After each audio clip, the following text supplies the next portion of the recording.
heightened alert sa Senado mananatili. Ayon yan kay Acting Senate President Win Gatchalian. Idetalye mo balita, RH28 Raymond Adpaas. Raymond. Misteria, hindi pa rin itinababa ang heightened alert status sa Senado. Ito ang inilahad ni Acting Senate President Sherwin Gatchalian kasunod ng paipagtulong nila sa Armed Forces of the Philippines at Philippine National Police kasama sina Senador Ping Lacson at Senador Tito Soto na siyang chairman ng Senate Committee on Defense. Sabi ni Gatchalian, inirekomenda ng AFP at PNP na panatiliin ang heightened alert status sa Senado hanggat hindi humuhupa ang banta sa seguridad.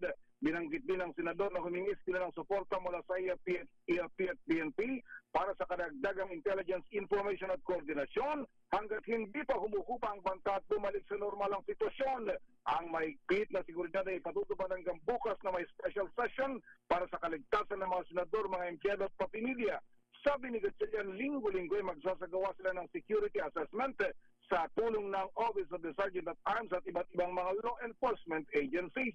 Narito si Acting Senate President Sherwin Gatchalian. So we met with AFP and PNP para pag-usapan itong threats. Bottom line is they recommend for us to continue to be proactive and continue implement yung heightened security measures natin. Humingi rin kami ng suporta sa kanila sa pagbibigay ng intelligence information dahil sila lang naman may intelligence information network.